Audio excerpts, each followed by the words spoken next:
తెలంగాణ బీజేపీలో అప్పుడే ఎంపీ టికెట్ల కోసం నేతల మధ్య లొల్లి మొదలైంది. కరీంనగర్, మహబూబ్ నగర్, మల్కజ్గిరి, జహీరాబాద్ నియోజకవర్గాల్లో నేతల మధ్య పోటీ నెలకొంది. కరీంనగర్లో సిట్టింగ్ ఎంపీ బండి సంజయ్కి తిరిగి టికెట్ ఇవ్వకుండా జహీరాబాద్కు పంపే యోచనలో పార్టీ ఉన్నట్లు సమాచారం. మల్కజ్గిరి టికెట్ కోసం నేతల మధ్య పోటీ తీవ్రంగా ఉంది. పార్టీ మధ్యప్రదేశ్ రాష్ట్ర ఇన్ఛార్జ్ మురళీధర్ రావు, మాజీ ఎమ్మెల్సీ రామచంద్రరావు, బీసీ నేత తుళ్ల వీరేందర్ గౌడ్, బీజేవైఎం రాష్ట్ర అధ్యక్షుడు భానుప్రకాష్ ఇలా ఎవరికి వారే నియోజకవర్గంలో విస్తృతంగా పర్యటిస్తున్నారు. ఈసారి ఇక్కడి నుంచి పోటీ చేసేది నేనే అంటూ ఎవరికి వారు ప్రచారం చేసుకోవడంతో క్యాడర్లో అయోమయం నెలకొంది. తాజాగా రాష్ట్ర బీజేపీలో మరో కీలక నేత కూడా నేను సైతం అంటూ బహిరంగంగానే ప్రకటించడంతో మల్కజ్గిరి టికెట్ పోరు కమలదళంలో ఆసక్తికరంగా మారింది.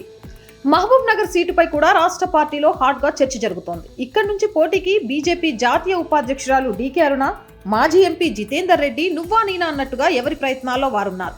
రాష్ట్ర బీజేపీలో ఇద్దరు కీలక నేతలే కావడంతో అధిష్టానం ఎవరి వైపు మొగ్గు చూపుతుందనే చూడాలి. ఇద్దరికి తోడు జాతీయ బీసీ కమిషన్ మాజీ సభ్యులు తాల్లోజు ఆచారి కూడా తనకు టికెట్ ఇవ్వాలని కోరుతున్నారు. దీంతో సొంత పార్టీలో పాలమూరు టికెట్ కోసం త్రిముఖ పోరు నెలకొంది. జహీరాబాద్ సీటుపై కూడా బీజేపీలో పోటీ తీవ్రంగా ఉంది. ఇక్కడ నుంచి ఈ పోటీకి గోషామహల్ ఎమ్మెల్యే రాజాసింగ్ ఆసక్తి చూపిస్తున్నట్లు పార్టీలో చర్చ జరుగుతోంది. అయితే బీజేపీ బీసీసీఎల్ రాష్ట్ర అధ్యక్షుడు ఆలె భాస్కర్ కూడా తాను పోటీ చేస్తానని బహిరంగంగానే ప్రకటించాడు.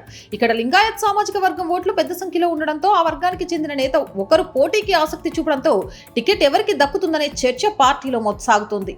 ఇక మెదక్ నుంచి మాజీ ఎమ్మెల్యే రఘునందన్ రావు పోటీకి సిద్ధంగా ఉన్నారు. అయితే రాష్ట్ర బీజేపీలో కీలక పదవిలో ఉన్న ఓ నేత ఇప్పటికే 2 నియోజకవర్గాలపై కన్నేశాడు. అయితే ఆ 2 వర్కౌట్ కాని పక్షంలో మెదక్ సీట్ను అడగనున్నారనే ప్రచారం రాష్ట్ర పార్టీలో జోరుగా సాగుతోంది.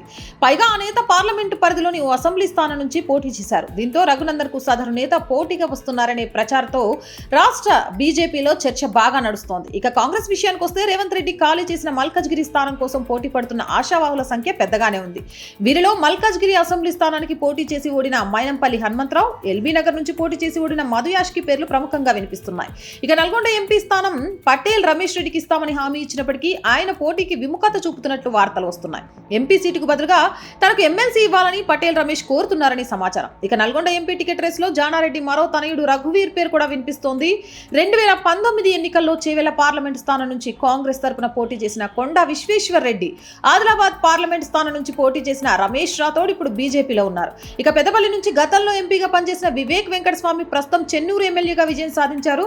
గత లోక్సభ ఎన్నికల్లో ఇక కరీంనగర్ ఎంపీగా పోటీ చేసిన పొన్నం సైతం హుస్నాబాద్ ఎమ్మెల్యేగా గెలిచి ఇప్పుడు మంత్రివర్గంలో చోటు చేసుకున్నారు. దీంతో ఈ 4 స్థానాల్లో కొత్త అభ్యర్థులకు అవకాశం ఇవ్వాల్సిన పరిస్థితి ఏర్పడింది.